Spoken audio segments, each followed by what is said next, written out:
Politics में दो ही किस्म के लोग सक्सेसफुल होते हैं, एक बोली जैसे और दूसरा चूचे जैसे। फुकरे 3 का रिव्यू एक शब्द में किया जाए तो ये डिस्गस्टिंग फिल्म है। फिल्म के प्रेमिस में पोटेंशियल था, लेकिन उसके अलावा ऐसा लगता है कि स्टोरी राइटर के पास समय नहीं था, तो उसने अपने छोटे बेटे से कहानी लिखवाई है। जेनर कॉमेडी क्राइम ड्रामा है। एटमॉस्फेयर गोलमाल और भागम भाग जैसा होने का ट्राई कर रहा है। स्टाइल ऑफ कॉमेडी बहुत ज्यादा टॉयलेट ह्यूमर है, लेकिन मेनली फार्सिकल कॉमेडी यूज किया गया है। मीनिंग इतना ज्यादा एग्जैगरेशन, इतना ज्यादा चीजों को बढ़ा चढ़ा के दिखाना कि वो कॉमिकली नॉनसेंस जैसा लगे, लेकिन यहाँ पे इसे अच्छे तरीके से नहीं लिखा गया है, तो ये सिर्फ नॉनसेंस जैसा ही लग रहा है। मूवी बहुत ज्यादा कोशिश कर रही है फैमिली फ्रेंडली रहने का, ताकि पूरी फैमिली से एक साथ देख सके। लेकिन अगर आपको कुछ देखना है फैमिली के साथ और ये आखिरी ऑप्शन है, तो पूरी फैमिली का टाइम बर्बाद करने से अच्छा आप कुछ और देख लो अकेले ही, या एक दूसरे को ही कोई और कहानी सुना लो। मैं गारंटी करता हूँ इससे ज्यादा अच्छी कहानी होगी, क्योंकि इस फिल्म में कोई प्लॉट नहीं है। ऐसा फीलिंग आ रहा है कि राइटर को पता नहीं हो क्या कर रहा है। एक मूवी को फैमिली फ्रेंडली नहीं होना चाहिए, उसको फैमिली के लिए होना चाहिए, एज एन एंजॉयबल। बहुत सारे लोग क्लेम कर रहे हैं कि फुकरे 3 एक बस तरीका है फुकरे फ्रेंचाइज को निचोड़ने का। जिन लोगों ने तीनों पार्ट देख रखे हैं उनका कहना है फुकरे 1 ही बेस्ट था। मैंने पिछले 2 पार्ट्स नहीं देखे हैं, तो हो सकता है बहुत सारे रेफरेंसेस मिस कर रहा हूँ। मैं निर्दलीय कैंडिडेट बनके तेरे सामने इलेक्शन में खड़ा होने वाला हूँ। प्लॉट की बात करा जाए तो कॉमेडी के लिए प्रेमिस डिसेंट था। बिना कुछ ज्यादा स्पॉइल किए हुए फुकरे 3 शुरू होती है पिछले 2 पार्ट्स के रिकैप के साथ, जिसमें आपको कुछ भी समझ नहीं आने वाला और ये 5 मिनट चलने वाला है। इसके बाद कहानी शुरू होती है 4 आदमियों के एक ग्रुप से। उनमें से एक को सब प्यार से चूचा कहते हैं, जो कि बहुत अजीब सा नाम है। उसके पास एबिलिटी है फ्यूचर देखने की, वो उसे यूज कैसे करता है उसे खुद नहीं पता, वो कंट्रोल नहीं कर सकता। वो दिमाग के मामले में उतना ज्यादा गिफ्टेड नहीं है। फाइनेंशियली चारों की हालत अच्छी नहीं है, तो फिर वो उसकी ताकत का इस्तेमाल करके ऑड जॉब्स कर रहे हैं, जैसे कि नेल पॉलिश ढूंढना या फिर किसी का अंडरवेयर ढूंढना, या जो भी लोगों का खो गया होगा उसे ढूंढना। जल्द ही उनको एक औरत हायर कर लेती है, क्योंकि उसको इलेक्शन जीतना है दिल्ली के जल विभाग का। वो उनकी मदद चाहती है भीड़ इकट्ठा करने में। जब मीडिया और पब्लिक इकट्ठा हो जाते हैं, तो फिर वो औरत टॉयलेट साफ करके दिखाती है कि देखो मैं वाटर सेक्शन के काम के लिए कितनी अच्छी हूँ। लेकिन मीडिया और पब्लिक का ध्यान चूचा की ओर जाता है, क्योंकि वो एक छोटा सा काम बगल में कर देता है। फिल्म में धीरे धीरे हमें देखने को मिलता है कि चूचा पब्लिक का दिल जीतते जा रहा है। बाकी 3 लोग सोचते हैं कि हम लोग चूचा को इलेक्शन में क्यों ना खड़ा कर दें, हम लोग ज्यादा कमा भी पाएंगे और पब्लिक की मदद भी ज्यादा कर पाएंगे। लेकिन उनके पास कैंपेन के लिए कोई फंड नहीं है। And as it turns out कि उस औरत को एक ब्लैक मार्केट का वाटर सप्लायर फंड कर रहा है। वो दिल्ली के हर एक पानी के नल को बंद कर देना चाहता है, ताकि उसके वाटर सेल बढ़ सके। इसके बाद फिल्म में आपको देखने को मिलेगा कैसे कैंडिडेट्स एक दूसरे से लड़ रहे हैं, कैसे चूचा नई ताकतें गेन कर रहा है, और कैसे ये लोग एक कॉमेडी क्राइम ड्रामा फिल्म बना रहे हैं बिना किसी कॉमेडी क्राइम और ड्रामा के। एटलीस्ट 80% ऑफ द फिल्म में कोई कॉमेडी क्राइम या ड्रामा नहीं है। आपको ये भी पता नहीं चलेगा आप क्या देख रहे हैं, क्यों देख रहे हैं। मुझे गलत मत समझिएगा, फिल्म में क्या हो रहा है समझना बहुत आसान है, लेकिन वो क्यों हो रहा है ये समझना बहुत ज्यादा मुश्किल, स्पेशली क्योंकि फिल्म बहुत सारे अलग अलग रास्ते लेकर और बेटर हो सकती थी। स्पॉइलर अलर्ट, वैसे आपको स्पॉइलर की चिंता नहीं करनी चाहिए, क्योंकि मैं होप कर रहा हूँ ये फिल्म नहीं देखेंगे। फुकरों के पास फंड नहीं है, तो फिर वो अलग अलग ट्रिक्स यूज कर रहे हैं पैसा कमाने के लिए। उनकी जो अपोनेंट है वो उनको इनडायरेक्टली 5 लाख रुपया देकर अफ्रीकन कोल माइन में भेज देती है, जहाँ पे वो एक हीरा खोजते रहेंगे और उनको हीरा मिलेगा नहीं, क्योंकि कोल माइन में कोई हीरा है ही नहीं। 10 दिन बाद उन्हें रियलाइज होता है कि उस औरत का प्लान क्या था। लेकिन वुमेन अभी भी कॉन्फिडेंट है कि वो वापस इंडिया आ ही नहीं सकते। कैसे आएंगे, वो तो अफ्रीका में है, अफ्रीका से कोई इंडिया कैसे आ सकता है भला तैर के।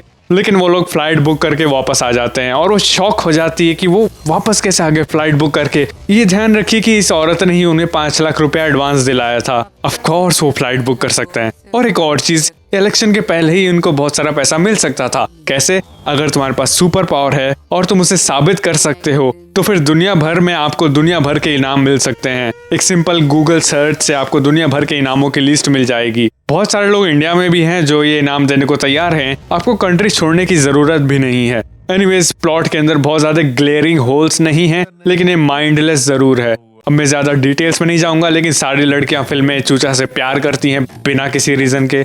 इलेक्शन कैंडिडेट्स जो हैं वो एकदम इम्पॉसिबल वादे करे जा रहे हैं और सब लोग उनकी बातें मान जा रहे हैं। स्टोरी कॉमिकल है तो हम लोग मान लेते हैं, चलिए कुछ चीजें बिना किसी रीजन की होती हैं।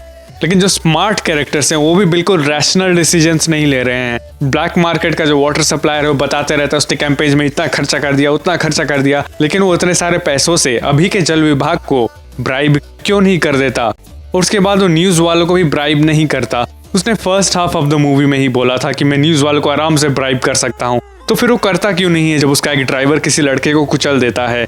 एक और चीज ये होगी कि बाकी सारे मिनिस्टर कहाँ हैं, या फिर कोई भी सरकार से जो लोगों का गुस्सा ठंडा कर सके, क्योंकि जब वाटर सप्लाई डिसरप्ट किया जाता है तो सब लोग गुस्सा कैंडिडेट्स पे उतार रहे हैं, वो अभी तक इलेक्ट भी नहीं हुए हैं। और ये भी क्लियर नहीं है कि अंत में एलिगेटर कहाँ गया। वो एपेक्स प्रेडेटर है। एपेक्स प्रेडेटर को जब फूड दिखता है तो फूड खाता है और कुछ नहीं। मैरिज सीन में भी वो औरत ने भला चूचा को वहां पे किस लिए बुलाया था, ये कभी एक्सप्लेन नहीं किया गया।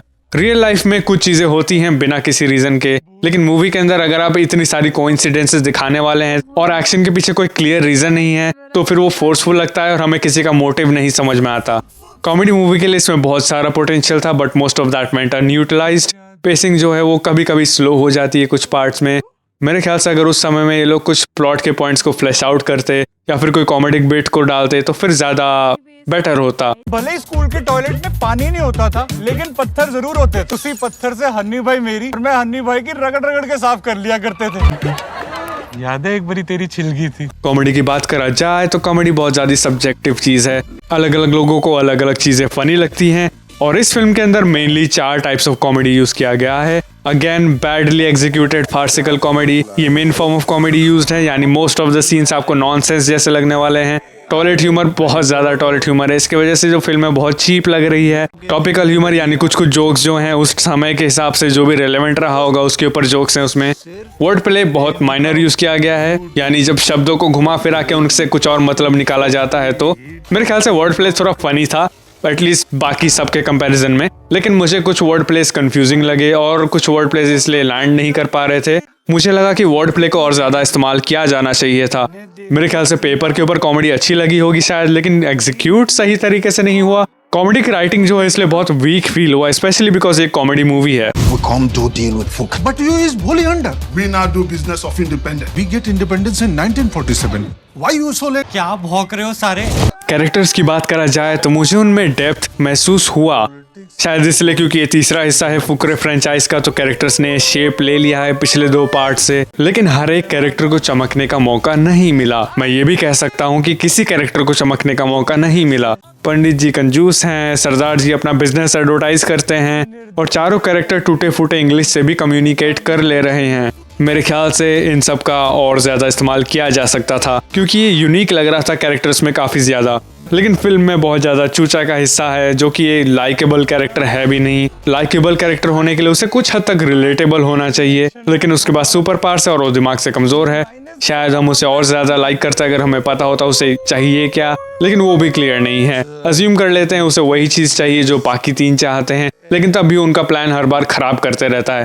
आपको चूचा को देख के बस सेकंड हैंड एम्बैरेसमेंट मिलने वाला है। चूचा जो है वो एक कंसिस्टेंट कैरेक्टर भी नहीं है, यानी बहुत सारे मोमेंट्स है जहाँ पे वो सिंपल चीजें नहीं समझ पाता, जैसे वो खतरे में उसे भागना है या वो लोग किससे लड़ रहे हैं।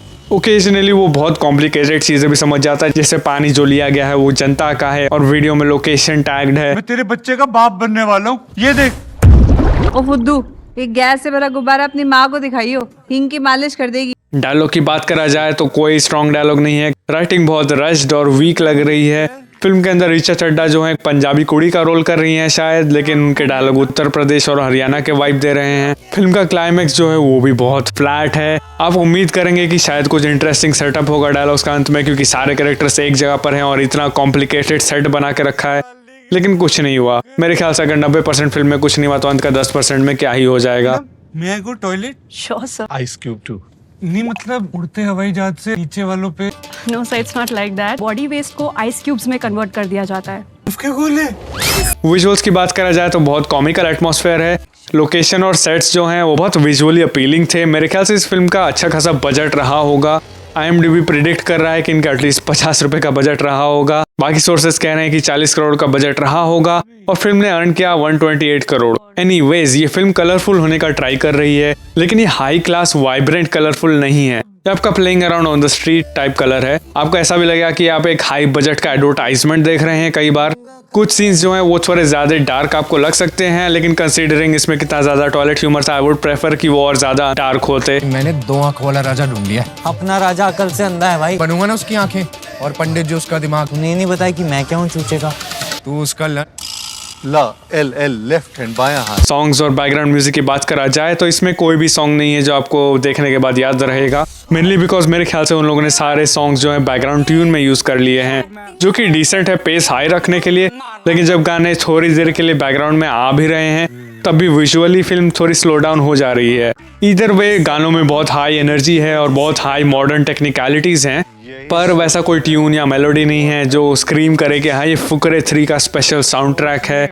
ऑब्वियसली बार बार फुकरे फुकरे रिपीट करने से बैकग्राउंड लिरिक्स में वो कैची सॉन्ग नहीं बन जाता है।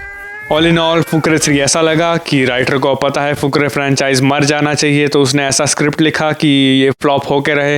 लेकिन फिल्म अर्निंग के हिसाब से फिर भी हिट कंसिडर की जा रही है, मेनली बिकॉज फर्स्ट और सेकंड पार्ट के बल पे फिल्म बिक गई। आपको फिल्म से घर ले जाने के लिए सिर्फ कूड़ा मिलने वाला है और कुछ नहीं। Thanks a lot for watching. If you liked this video, make sure to subscribe for more. Comment and let me know whether you liked Fukre 3.